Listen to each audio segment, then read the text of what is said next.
নমস্কাৰ, আজি হৈছে 31 ডিচেম্বৰ। অসমৰ লগতে ভাৰতৰ বিভিন্ন প্ৰান্তৰ পৰা আজি সন্ধিয়াৰ কেইবাটাও খবৰ আহি পৰিছে। এই মুহূৰ্তত জনাইছোঁ আজিৰ প্ৰথমটো খবৰ। 2025 বৰ্ষ পাবলৈ আৰু মাত্ৰ কেইটামান ঘণ্টা। 1 জানুৱাৰী হ'ব সকলোৰে বাবে ডাঙৰ দিন। চৰকাৰী কৰ্মচাৰীৰ পৰা ঘৰৰ গৃহিণীলৈকে সকলোৱে পাব ভাল খবৰ আৰু কোনে কোনে লাভ কৰিব এই খবৰ আমি সবিশেষ জনাই যাম আমাৰ সমুদৰ্শকক যে বছৰৰ প্ৰথম দিনটোতে বহু যুৱক যুৱতীয়ে পাব ভাল খবৰ। 2 পৰা 5 লাখ টকা পাবলৈ কৰিব পাৰিব আবেদন আৰু 1 জানুৱাৰীৰ দিনটোত মুকলি হ'ব মিউচুৱেল ট্ৰান্সফাৰ নামৰ পৰ্টেলটো আৰু এটা ক্লিকতে আপুনি লাভ কৰিব ট্ৰান্সফাৰ। কৰ্মচাৰীসকলে নিজৰ সুবিধা হোৱাকৈ বদলিৰ বাবে কৰিব পাৰিব আবেদন আৰু চৰকাৰী কৰ্মচাৰী পৰিয়ালৰ ভৱিষ্যত সুৰক্ষাৰ বাবেও 1 জানুৱাৰীৰ পৰাই গ্ৰহণ কৰা হ'ব সিদ্ধান্ত আৰু চৰকাৰী কৰ্মচাৰীৰ পৰিয়ালক 5 লাখ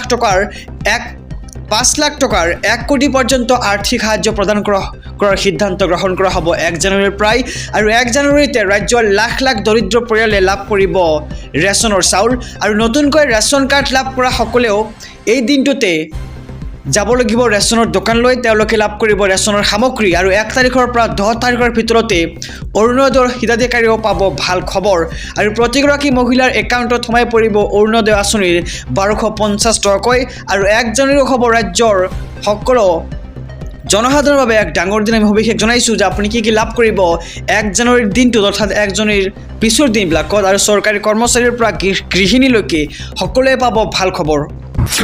এই মুহূৰ্তত জনাইছোঁ আজিৰ দ্বিতীয় নম্বৰ খবৰটো। আজি বছৰটোৰ অন্তিমটো দিন। নৱবৰ্ষক লৈ কঠোৰ হৈছে প্ৰশাসন আৰু পৰিবহণ বিভাগ। আজি নিশা আপুনি সাৱধান হওক। এই মুহূৰ্তৰ খবৰ জনাইছোঁ আমি আমাৰ সমুদৰ্শকক যে সুৰাপান কৰি বাহন চলালে আপুনি অনিশা থাকিব লাগিব জেলত আৰু জব্দ কৰা হ'ব বাহন। ৰাজপথত এটা মাত্ৰ ভুল কৰিলে আপুনি যাব লাগিব জেল পৰ্যন্ত আৰু ৰাজপথত এটা মাত্ৰ আপুনি যদি ভুল কৰে তেন্তে কিন্তু আপুনি জেললৈ যাব লাগিব। আৰক্ষীৰ প্ৰশাসনৰ ফালৰ পৰা দিয়া হৈছে সকিয়নি।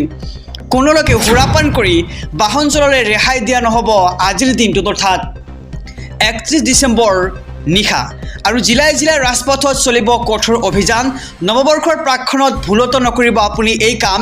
নিশা 10 বজাৰ পিছত বাহন লৈ ওলাই আহোঁতে আপুনি সাৱধান হওক আৰু পৰাপক্ষত যদি আপুনি পাৰে কোনো কাম নাথাকিলে আপুনি নোলাব বাহিৰলৈ আৰু ৰাজপথত তীব্ৰতৰ অভিযান চলিব আৰক্ষীৰ 31 ডিচেম্বৰ নিশা আৰু জিলাই জিলাই নিয়ম নমনা চালকৰ বাবে তালাচী অভিযান জাৰি কৰিছে ৰাজ্য চৰকাৰে আৰু সকলো উদন্ত চালকক নাকি লগোৱাৰ নিৰ্দেশ মুখ্যমন্ত্ৰী ডক্টৰ হিমন্ত বিশ্ব শৰ্মাৰ আৰু কোনো জ্যেষ্ঠ নাগৰিকক নিশা 10 বজাৰ পিছত কাম নাথাকিলে ওলাই নহাৰ আহ্বান জনাইছে ৰাজ্য চৰকাৰে আৰু সুৰাপাই চালকৰ বিৰুদ্ধে কঠোৰৰ পৰা কঠোৰ হোৱাৰ নিৰ্দেশ ৰাজ্য চৰকাৰৰ আৰু হাতত বেড এনালাইজাৰ লৈ আৰক্ষী সষ্টম আৰু সাজু কৰা হৈছে ক্লজ বাৰ।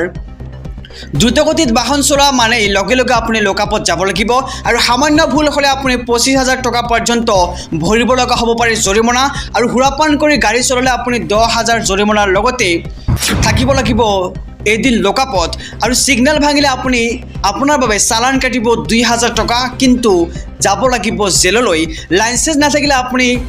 লাইচেন্স নাথাকিলে লোৱা হ'ব কঠোৰ ব্যৱস্থা আৰু যাব লাগিব লকআপলৈ আৰু সুৰামত্ত হৈ গাড়ী চলালে 10,000 টকা পৰ্যন্ত জৰিমনা বিয়া হ'ব আপোনাক আৰু হেলমেট নোহোৱাকৈ গাড়ী চলালে 1,000 টকা জৰিমনাৰ লগতে 3 মাহলৈ বাতিল হ'ব আপোনাৰ লাইচেন্সখন আৰু লাইচেন্স নোহোৱাকৈ গাড়ী চলালে আপুনি 5,000 টকা পৰ্যন্ত জৰিমনা ভৰিব লাগিব। সিট বেল্ট ব্যৱহাৰ নকৰাকৈ গাড়ী চলালে আপুনি 1,000 টকা ভৰিব লাগিব। আমি সবিশেষ জনাইছোঁ যে আপুনি 31 ডিচেম্বৰ ৰাতিপুৱা যদি গাড়ী চলোৱাত কিবা ভুল কৰে তেন্তে আপুনি কি জৰিমনা ভৰিব লাগিব। তীব্ৰ গতিত গাড়ী চলাই আপুনি ভৰিব লাগিব 2,000 টকা আৰু বিপদজনকভাৱে আপুনি যদি গাড়ী চলায় তেন্তে কিন্তু আপোনাক ভৰিব লাগিব 5,000 টকা পৰ্যন্ত জৰিমনা। লগতে দুচকীয়া বাহনত 3জন উঠিলে 1,000 টকা পৰ্যন্ত জৰিমনা ভৰিব লাগিব আৰু ইঞ্চুৰেঞ্চ নোহোৱাকৈ গাড়ী চলালে আপুনি ভৰিব লাগিব 2,000 টকাৰ জৰিমনা। এটা খুবেই গুৰুত্বপূৰ্ণ খবৰ জনাইছোঁ যে 31 ডিচেম্বৰ ৰাতিপুৱা কিন্তু বহু মানুহে বাহন লৈ বহু ঠাইলৈ ফুৰিবলৈ যায় কিন্তু যদি আপুনি এইসমূহ নিয়ম নামানে তেন্তে কিন্তু আপোনাক কঠোৰৰ পৰা কঠোৰ শাস্তি দিয়াৰ লগতে জৰিমনা বিয়া হ'ব আৰু মোবাইল ফোন ব্যৱহাৰ কৰি যদি আপুনি গাড়ী চলায় তেন্তে কিন্তু আপোনাক 500 টকা জৰিমনা দিব লাগিব। ক্ষমা কৰিব 5,000 টকা জৰিমনা দিব লাগিব আৰু কম বয়সৰ ল'ৰা ছোৱালীয়ে গাড়ী চলালে 25,000 টকা পৰ্যন্ত জৰিমনা বিহা হ'ব। কেৱল এয়াই নহয়, নাবালকে গাড়ী চলালে 25 বছৰলৈ নাপাব লাইচেন্স আৰু বাতিল হ'ব গাড়ীৰ পঞ্জীয়ন। 3 বছৰ পৰ্যন্ত জেল হ'ব পাৰে অভিভাৱকসকলৰ। আৰু গতিকে সাৱধান হওক, সতৰ্ক হওক, তীব্ৰ গতিত পৰিহাৰ কৰক 31 ডিচেম্বৰ নিশা। আহিছোঁ পৰৱৰ্তী খবৰৰ মাজলৈ। 1 জানুৱাৰীৰ পৰা সলনি হ'ব বতৰ, বৃদ্ধি হ'ব শীতৰ প্ৰকোপ আৰু কেইটামান ঘণ্টা নতুন বৰ্ষক আদৰিবলৈ। আৰু নতুন বৰ্ষৰ আৰম্ভণিতে কিন্তু দেশৰ বিভিন্ন প্ৰান্তত পৰিব প্ৰচণ্ড শীত আৰু নৱবৰ্ষৰ আৰম্ভণিতে দেশৰ ধৰণে হ'ব বতৰ, দেশৰ বৃদ্ধি পাব শীতৰ প্ৰকোপ। এই মুহূৰ্তৰ খবৰ জনাইছোঁ আমাৰ সমূহ দৰ্শকক যে ভাৰতীয় বতৰ বিজ্ঞান কেন্দ্ৰৰ এই সতৰ্কবাণী। উত্তৰ ভাৰতৰ ৰাজ্যসমূহত অধিক বৃদ্ধি পাইছে শীতৰ প্ৰকোপ, বিভিন্ন ৰাজ্যত হ্ৰাস পাইছে তাপমাত্ৰা। অসমৰ কেইবাখনো জিলালৈ সতৰ্কবাণী জাৰি কৰিছে বতৰ বিজ্ঞান কেন্দ্ৰৰ ফালৰ পৰা। উজনিৰ লগতে বৰাকৰ কেইবাখনো জিলাত ঘন কুঁৱলীৰ পৰা সতৰ্কবাণী, যাৰ বাবে ৰাজ্যৰ কেইবাটা প্ৰান্তত হ্ৰাস পাব তাপমাত্ৰা। তিনিচুকীয়া, ডিব্ৰুগড়, যোৰহাট, গোলাঘাট, শ্ৰীভূমি, কাছাৰৰ লগতে হাইলাকান্দিত শীতৰ প্ৰকোপ বৃদ্ধি পোৱাৰ সম্ভাৱনা আৰু স্বাভাৱিক তাপমাত্ৰাতকৈ হ্ৰাস পাব তাপমাত্ৰা। আহিছোঁ আন এক খবৰৰ মাজলৈ। 1 জানুৱাৰীৰ পৰা নিষ্ক্ৰিয় হ'ব আপোনাৰ পান কাৰ্ডখন। শীঘ্ৰে কৰক এটা বিশেষ কাম। আপোনাৰ পান কাৰ্ডখন নিষ্ক্ৰিয় হৈ পৰিলে কি সমস্যাৰ আপুনি সন্মুখীন হ'ব লাগিব, আমি সবিশেষ জনাই গৈছোঁ আমাৰ সমূহ দৰ্শকক যে 1 জানুৱাৰীৰ পৰা নিষ্ক্ৰিয় হ'ব আপোনাৰ পান কাৰ্ডখন। বন্ধ হৈ পৰিব আপোনাৰ বেংক একাউণ্ট যদিহে আপোনাৰ পান কাৰ্ড নিষ্ক্ৰিয় হয়। চৰকাৰী সা সুবিধাৰ পৰা আপুনি বঞ্চিত হ'ব পান কাৰ্ড নিষ্ক্ৰিয় হ'লে। আজিৰ দিনটোৰ ভিতৰতে কৰক আপুনি এটা বিশেষ কাম আৰু কেইটামান ঘণ্টা আছে নৱবৰ্ষক আদৰিবলৈ। কিন্তু 31 ডিচেম্বৰৰ পিছত কিন্তু আপোনাৰ পান কাৰ্ডৰ সৈতে আধাৰ কাৰ্ডৰ লিংক নকৰিলে কিন্তু নিষ্ক্ৰিয় হৈ পৰিব আপোনাৰ পান কাৰ্ড আৰু আধাৰ কাৰ্ড। আধাৰ কাৰ্ড আৰু পান কাৰ্ডৰ গৰাকীৰ বাবে এই খবৰটো এটা অত্যন্ত জৰুৰী খবৰ। UID আধাৰ কাৰ্ডৰ গৰাকীক বান্ধি দিছে অন্তিম দিন। 31 ডিচেম্বৰৰ ভিতৰত সকলো আধাৰ কাৰ্ডৰ গৰাকীয়ে কৰিব লাগিব আধাৰ কাৰ্ড আপডেট আৰু মাত্ৰ কেইটামান ঘণ্টা। লগতে আধাৰ কাৰ্ডৰ সৈতে আপুনি লিংক কৰিব লাগিব পেন কাৰ্ড। কিন্তু আধাৰ আৰু পেন লিংক নকৰিলে বাতিল হ'ব নেকি আপোনাৰ পেন কাৰ্ডখন? নিৰ্দিষ্ট সময়ৰ ভিতৰত আধাৰ কাৰ্ড আৰু পান কাৰ্ড লিংক নহ'লে কি হ'ব আপুনি জানেনে? চাৰ্টাৰ্ড একাউণ্টেণ্ট আৰু বিশেষজ্ঞই উল্লেখ কৰিছে গুৰুত্বপূৰ্ণ কিছুমান তথ্য। আধাৰ পান লিংক নহয়, যদিহে আপোনাৰ আধাৰ আৰু পান কাৰ্ড লিংক নহয় তেন্তে পান কাৰ্ড নিষ্ক্ৰিয় হোৱাটো নিশ্চিত, কিন্তু বাতিল নহয় আপোনাৰ পান কাৰ্ডখন। আপোনাৰ পান কাৰ্ডত উল্লেখিত তথ্যসমূহ সুৰক্ষিত থাকিব, কিন্তু বিত্তীয় লেনদেন বা অন্য ক্ষেত্ৰত আপোনাৰ অনুপযোগী হৈ পৰিব পান কাৰ্ডখন। আপোনাৰ সুবিধা হোৱাকৈ সক্ৰিয় কৰি ল'ব পাৰিব পান কাৰ্ডখন আৰু পূৰ্বৰ তথ্য জমা দি সক্ৰিয় কৰিব পাৰিব আপোনাৰ পান কাৰ্ডখন। আপুনি এইসমূহ সমস্যাৰ সন্মুখীন হোৱাতকৈ আপোনাৰ পান কাৰ্ডৰ সৈতে আধাৰ কাৰ্ড লিংক কৰাটো অত্যন্ত ভাল বুলি মই আপোনালোকক জনাই গৈছোঁ। কিন্তু সক্ৰিয় কৰিবলৈ আপুনি ভৰিব লাগিব জৰিমনা। আপুনি কিন্তু পিছলৈ সক্ৰিয় কৰিবলৈ যাওঁতে কিন্তু জৰিমনা ভৰিব লাগিব। 1000 টকা পৰ্যন্ত জৰিমনা আদায় কৰাৰ পিছতে পুনৰ সক্ৰিয় হ'ব আপোনাৰ পান কাৰ্ডখন আৰু গৰাকীয়ে নিজে পৰীক্ষা কৰিব পাৰিব বা লিংক কৰিব পাৰিব নিজৰ পান আৰু আধাৰ কাৰ্ডখন। আয়কৰ বিভাগৰ অনলাইন পৰ্টেলত গৈ আপুনি চাব পাৰিব সকলো তথ্য আৰু 5টা প্ৰক্ৰিয়াৰ মাজেৰে দূৰ কৰিব পাৰিব আধাৰ আৰু পান কাৰ্ডৰ সমস্যা। আহিছোঁ পৰৱৰ্তী খবৰৰ মাজলৈ। নতুন বছৰক আদৰিবলৈ আৰু কেইটামান ঘণ্টা। নতুন বছৰৰ প্ৰাক্ষণতে ৰাজ্যৰ লাখ লাখ কৃষকৰ বাবে আহি পৰিছে ভাল খবৰ। নতুন বছৰৰ প্ৰথমটো মাহতে কৃষকৰ একাউণ্টত জমা হ'ব ধন। দেশৰ কোটি কোটি কৃষকৰ বাবে আহি পৰিছে ভাল খবৰ। নতুন বছৰৰ প্ৰথমটো মাহতে জমা হ'ব পাৰে কিস্তিৰ ধন। DBT মাধ্যমেৰে একাউণ্টত জমা হ'ব কিস্তিৰ ধন আৰু 19 নম্বৰ কিস্তিৰ ধন জমা কৰাৰ বাবে সাজু হৈছে এতিয়া কেন্দ্ৰীয় চৰকাৰ।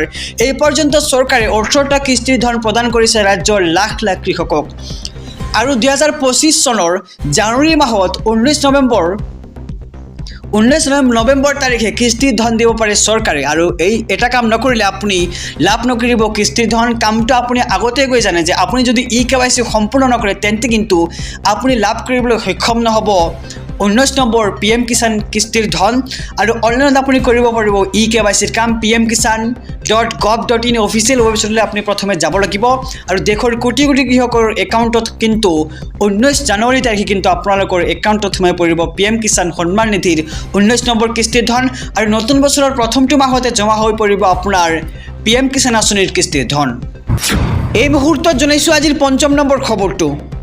আপুনি নতুন বৰ্ষৰ আৰম্ভণিতে কাৰোবাক হেপী নিউ ইয়াৰ বুলি মেছেজ পঠায় নেকি? যদি পঠায় তেন্তে এটা ডাঙৰ খবৰ আপোনাৰ বাবে আহি পৰিছে যে 31 ডিচেম্বৰ পালন কৰিব নোৱাৰিব মুছলমানে নৱবৰ্ষ উদযাপন কৰাটো হাৰাম বুলি এতিয়া মন্তব্য কৰা হৈছে নতুন বছৰৰ আনন্দ পালন কৰাটো মুছলমানসকলৰ বাবে হাৰাম বুলি মন্তব্য কৰা হয় নতুন বছৰৰ উৎসৱ পালন কৰিব নালাগে মুছলমানে ফতোৱা জাৰি কৰিলে মৌলানা মুফতি সাহাবুদ্দিনে আৰু অল ইণ্ডিয়া মুছলিম জামাতৰ ৰাষ্ট্ৰীয় সভাপতি মৌলানা মুফতি সাহাবুদ্দিনৰ এই ডাঙৰ মন্তব্য মুছলমানসকলক নতুন বছৰৰ আনন্দ পালন নকৰিবলৈ আহ্বান মুফতি সাহাবুদ্দিনৰ আৰু নতুন বছৰৰ শুভেচ্ছা দিয়াটো ইছলাম বিৰোধী বুলি তেওঁ মন্তব্য কৰে এতিয়া আৰু এই নতুন বছৰটো কেৱল খ্ৰীষ্টানসকলৰ বুলি তেওঁ মন্তব্য কৰে এয়া মুছলমানৰ নহয় আৰু নতুন বছৰৰ দিনটোত আনন্দৰ পৰা মুছলমানসকল দূৰত থাকিবলৈ আহ্বান জনোৱা হৈছে আৰু মুছলমান যুৱক যুৱতীক এই আনন্দৰ পৰা দূৰত থাকিবলৈ আহ্বান জনাইছে আৰু নতুন বছৰৰ আনন্দ পালন কৰাটো মুছলমানসকলৰ বাবে হাৰাম বুলি তেওঁ এতিয়া মন্তব্য কৰে আৰু নতুন বছৰৰ উৎসৱ পালন কৰিব নালাগে মুছলমানসকলে আৰু এই ফতোৱা জাৰি কৰিলে মৌলানা মুফতি সাহাবুদ্দিনে